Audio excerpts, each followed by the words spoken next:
Hi, it's my honor to be here presenting at Running Remote Aid 2020. I'm recording in my home in British Columbia, Canada.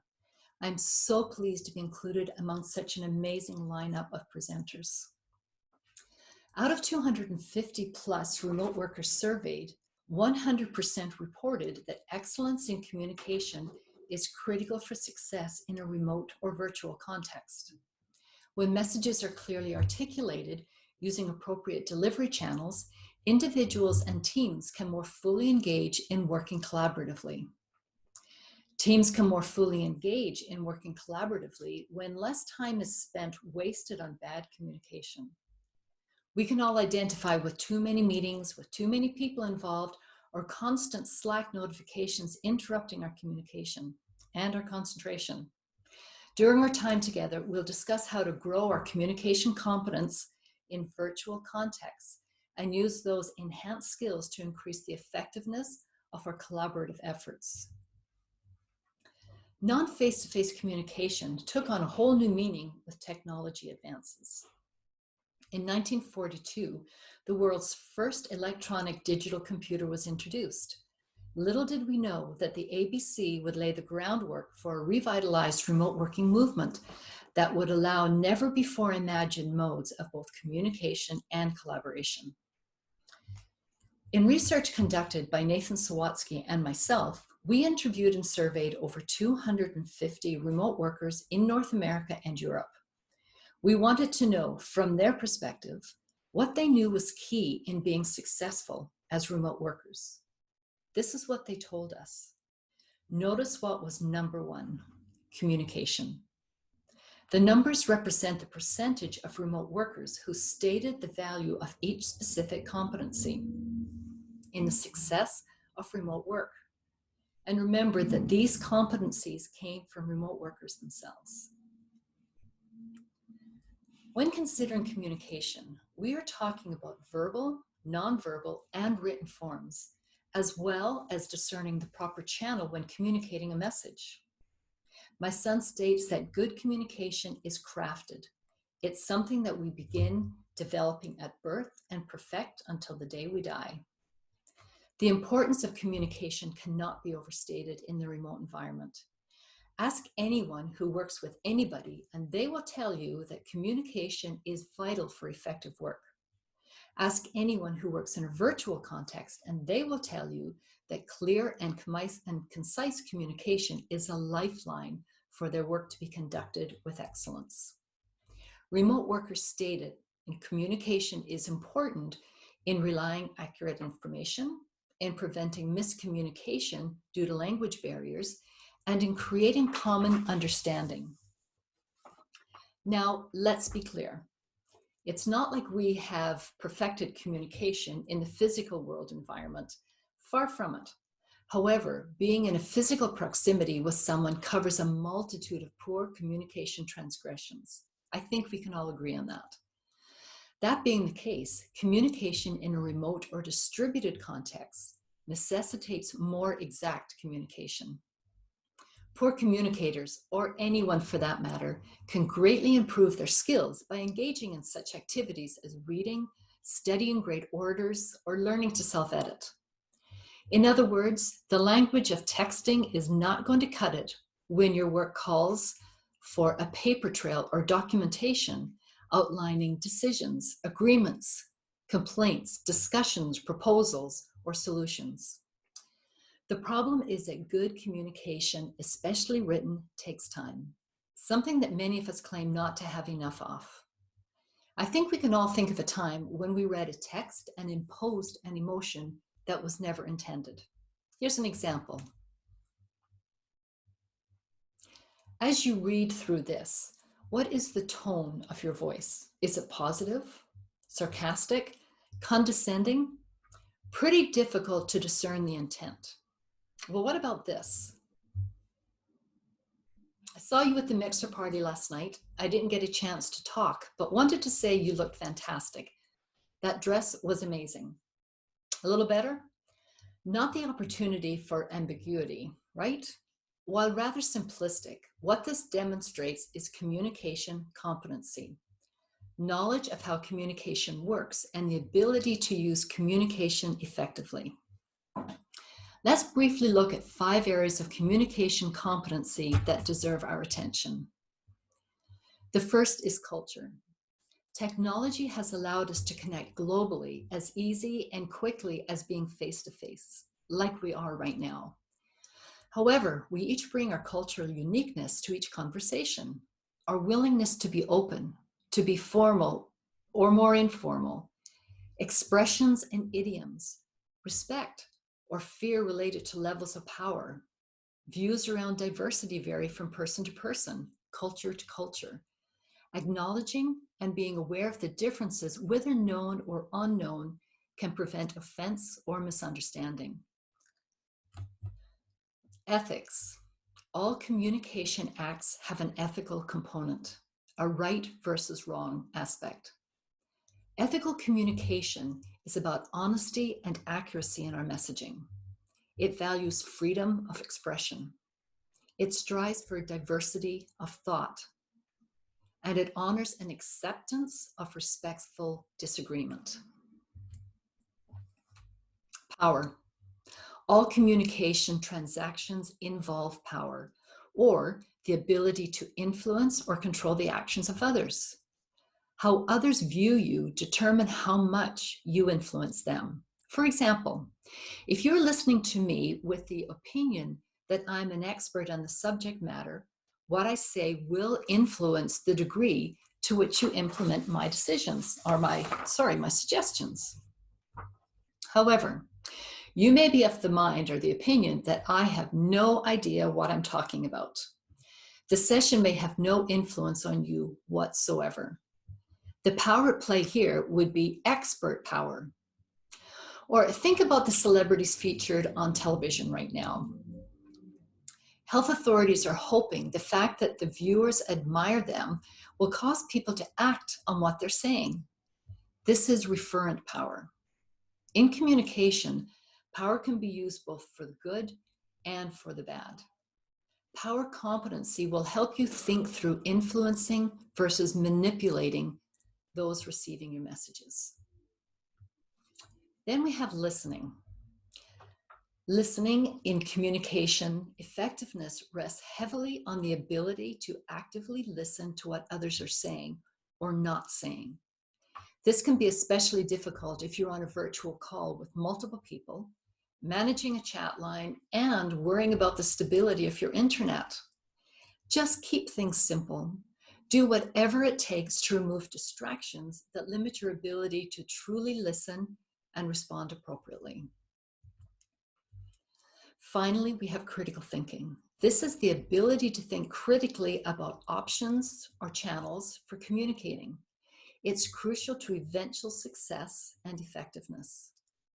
Critical thinking helps you be more effective in developing the other 4 communication competencies. Critical thinking can also remind us to slow down and help us return to finding beautiful ways to convey our thoughts, ambitions, desires, and expectations. And again, remember, great communication, especially written, takes time, but it's time well spent. This model, created by Joseph DeVito, is a great picture helping us to visualize what's happening in the communication process. So let's take this model and see how it would play out in a virtual meeting. Imagine your team is meeting together for the first of many strategy meetings. Your desired outcome or effect the meeting will have is that everyone will have a chance to share how they envision moving forward from a co-located environment to that of a remote or virtual context. You're facilitating the discussion, but are hoping for interaction and input from everyone. In this case, each person takes on the role of sender-receiver. They will both send information to others and receive information in return. The meeting has been held on Zoom, a virtual meeting platform that allows various channels such as video, audio, chat line, breakout groups, and screen share. The information or ideas you send back and forth are the messages. However, these messages don't necessarily need to be spoken. Consider Sam. Because everyone has their cameras turned on, you can see him sitting back in his chair with arms crossed. He may be sending an "I'm not impressed with this conversation" message without ever saying a word. As the interaction continues, Abdul offers an idea, but begins his delivery with, "You may think this is a crazy idea, but..." Well, Abdul has presented you with a feed-forward message, preparing you for what's to come. In an email, feed-forward messages could be presented in the subject line. Abdul continues. He shares his crazy ideas. Then several members offer up, "Great idea," or "I never looked at things that way." What you are hearing is feedback messages. Feedback messages are vital to the furthering of this conversation. As the meeting continues, Sasha appears to be zoning out. Is she not interested? Is she bored? Or perhaps she's overwhelmed with all the information being shared while trying to stay on top of reading the chat line and at the same time view a stream of documents that are presented supporting points being discussed. Well, if the latter is true, Sasha is suffering from message overload.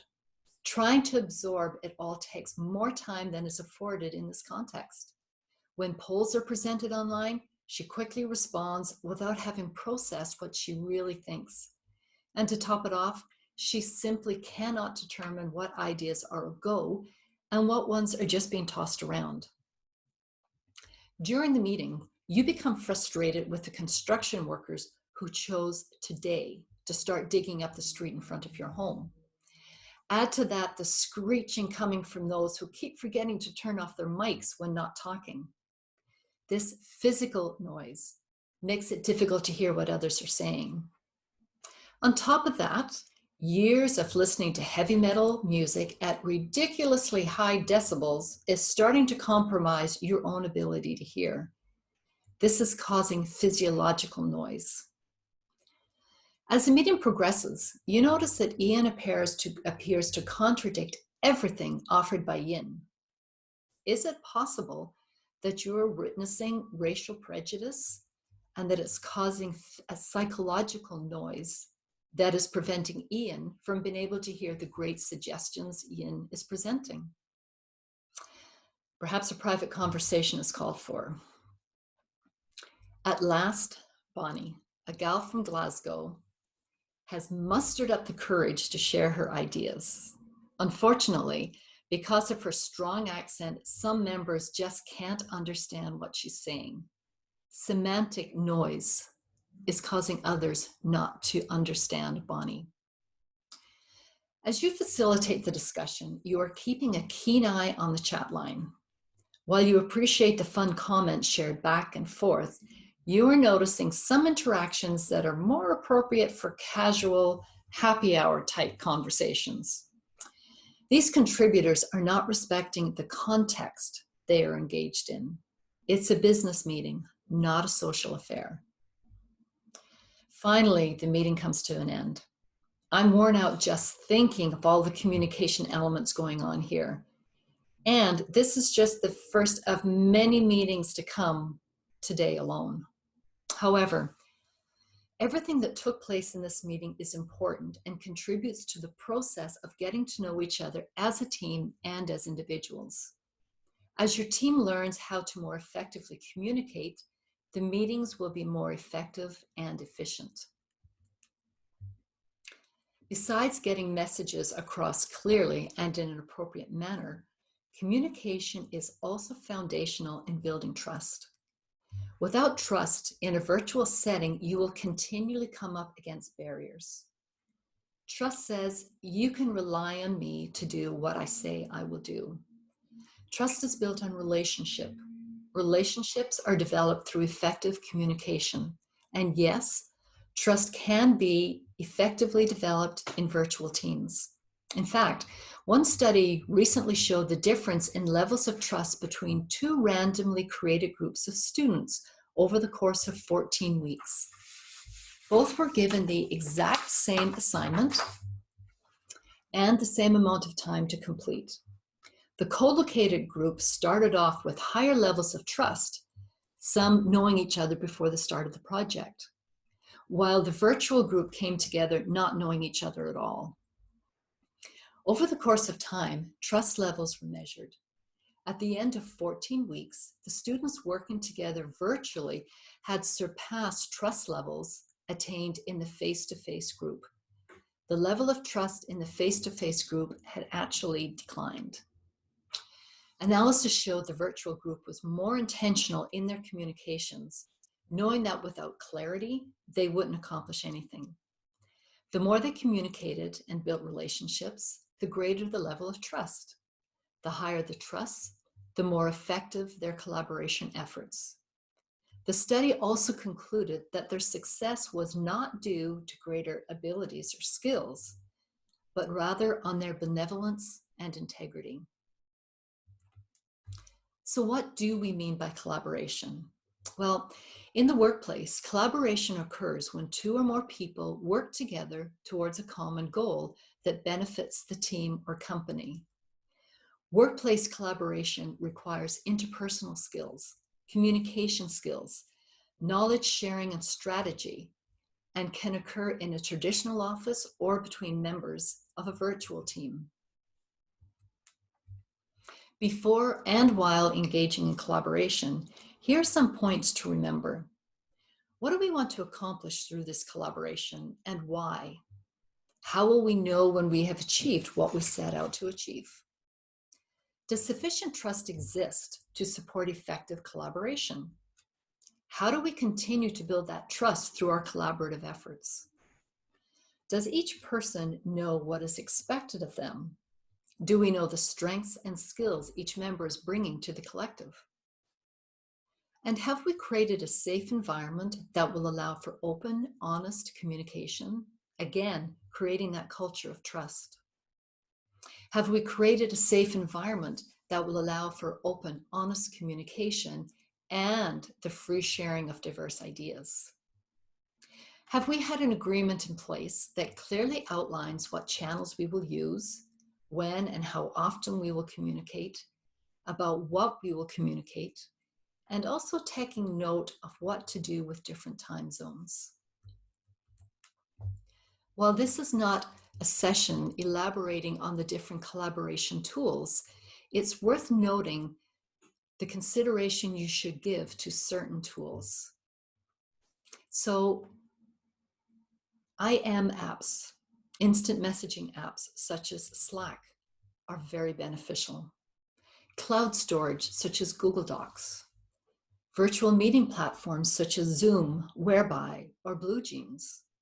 And hybrid teams may greatly benefit from tools like the Meeting Owl. Would the team benefit from a virtual office such as Sococo? Now, while it may not seem like a tool, asynchronous versus synchronous communication can be useful when time is needed for team members to put time and thought into decisions to be made. Consider if certain communication is best had in real time, or will the best outcomes be achieved through ongoing exchange of information without the requirement for team members to respond immediately? The most important aspect of communication and collaboration is empathy. Think of it as the bow that ties it all together. Through empathy, we are able to put ourselves in other people's shoes and connect with how they might be feeling about their problems, circumstances, or situation. Whether you are new or a veteran to remote work, first-time leader or experienced, empathy must be the context through which we think, act, and work together. These times are stretching everybody beyond anything we ever imagined. None of us can fully know the challenges others are facing. So in your communication, take time to check in with others.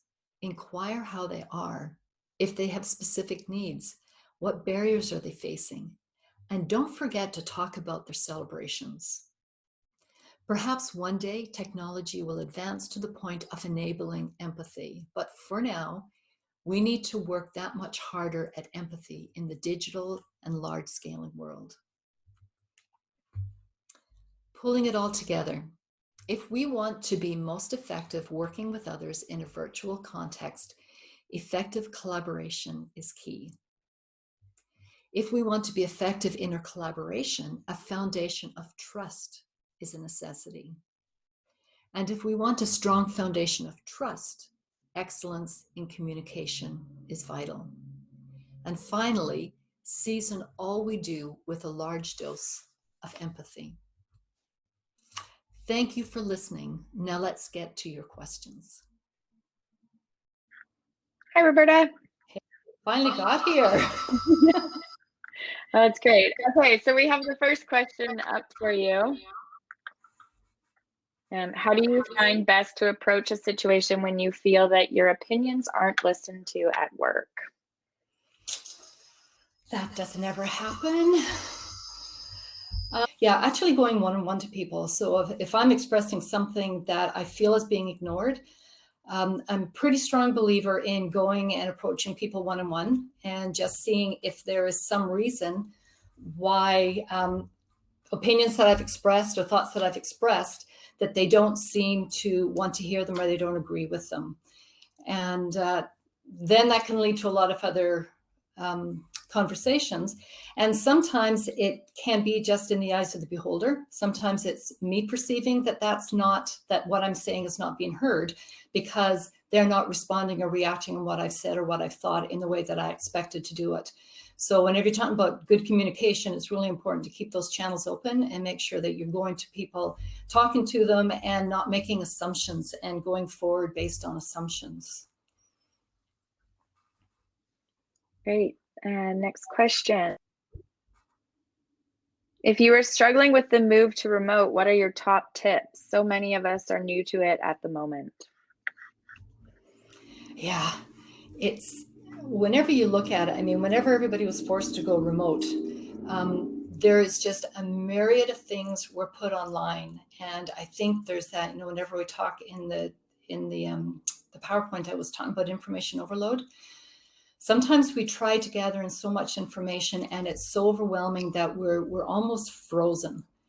And so taking a step back, looking at your situation. So if it's a situation where you're forced to go remote, you have no choice and you're kind of jumping in, you're there right now. So looking at your situation, what's going to work for you? Where is it you'll be working from home? What are the other contenders? So are you sharing space with a partner? Are you sharing space with kids? Are you sharing space with roommates? So thinking about the environment of where it is that you're actually going to be working remote from and being realistic about when and how work can get done.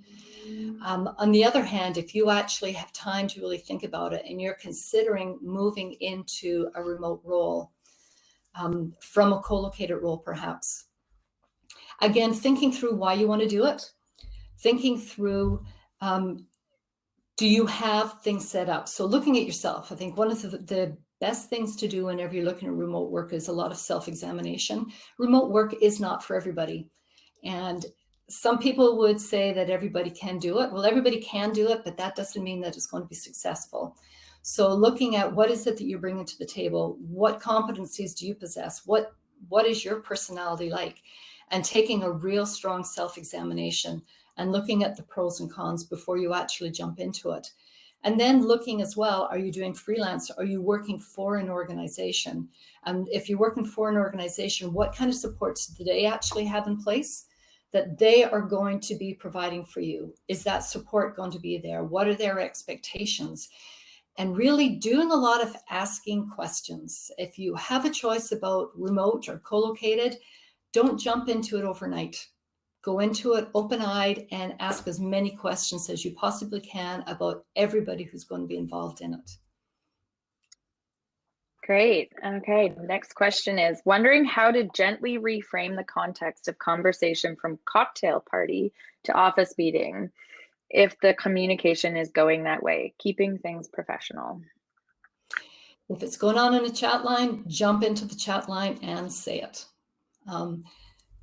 There's some situations that subtleties and trying to be, I don't know, just gently say it doesn't work. So I would jump into a chat line, try to do it that way so that it's not actually verbally interrupting a whole meeting, but jumping into a chat line and saying, hey, let's take this offline, or perhaps if you guys want to have a social Zoom call, let's arrange that, but we really need to get through this. And if we can focus on doing this right now, then we'll get through the material and it'll be more effective. Ignoring it's not a good idea. Yeah. What do you think are the best ways to create a great team culture when all working remote? Top tips, free and paid for. Communicate, communicate, communicate. You really can't over communicate. Don't assume that somebody knows something. But when you are communicating, when you're having meetings, take time in those meetings to actually talk about life. So we're not just all about work, but starting a meeting, checking in with people, you know, how's your day been so far? If there's been a conversation before and you know that somebody has done something exciting over Easter, take time in a meeting to check in on that. How did it go? What was it like?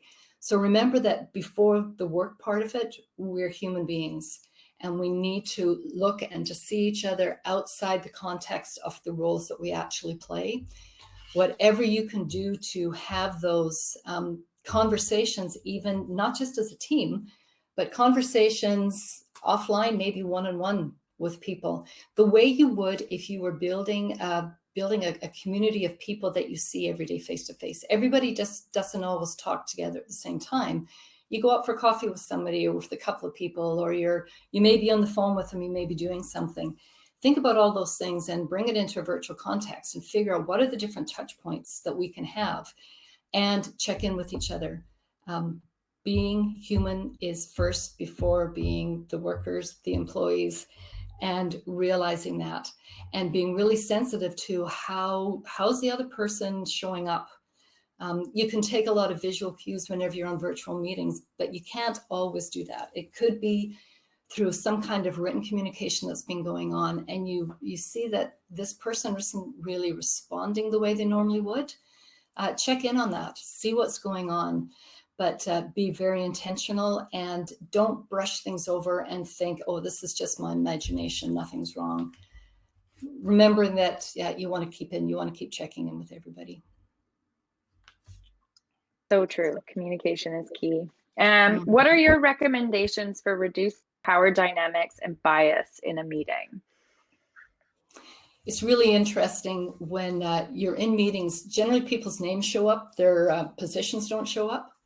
And so immediately you're kind of all on the same playing field. And that's always interesting. But whoever's facilitating the meeting, they're the ones that really need to make sure that they're going in with the idea and the intent of collaboration. So if you're the leader, you need to really get that attitude of, I am here to learn and to do whatever I can to help my team be successful. So a leader in a virtual context is not someone who's going to come along, or shouldn't be somebody that's going to come along and say, okay, everybody, you do this, this, this, and this. Like that dictator does not work in a virtual context. People who are leading, whether it's just leading a meeting or they're leading a team, their first thought needs to be, what is it that I need to do to remove the barriers for my team members to be successful?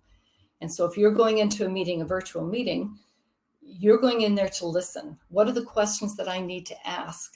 So I'll deliver whatever information needs to be delivered, but what are the questions that I need to ask to really hear how people are responding, what people are thinking, and what it is that they need from me in order to be successful in doing it. So whether you're in a face-to-face or virtual, that's really important. But in a virtual context, it's a little more difficult, but the ego has to stay at the door. And if you as the leader check the power at the door and realize that you are part of the team, and then if you see somebody else in the team starting to try to pull their power weight, conversations offline are the best way to go. And again, don't leave things to fester, because as soon as you have somebody coming into a conversation and they think that what they have to say is more important than anybody else, everybody's going to shut down, and then nothing's going to be accomplished. So again, intentionality. What are you looking for? What do you want the culture of that team to be? Model it and do everything you can to foster it. All right, we have time for one more question, which the last three are all slightly variations of the one that you just answered. And this one is, how do you manage unspoken messaging during a meeting? I think, first of all, if you can actually see it happening and you can identify it, is the big key. And the big key to doing that is realizing that it is going to happen. So unspoken messaging, if that unspoken messaging is actually going to direct the conversation down a path that it shouldn't go, you need to pull it back in again in a gracious way, never pointing somebody out or putting somebody down. But then there's the conversation afterwards. So if you're sensing something like that's going on, follow up. Get on a Zoom call, pick up the phone and talk to somebody and ask what was going on. Was something being missed? Or is this person feeling really strongly about something? Or are they feeling that their voice isn't being heard? So again, don't make assumptions. Jump in and try to figure out what's the root cause of what's going on, and talk it through. Great. Thanks, Roberta. My pleasure.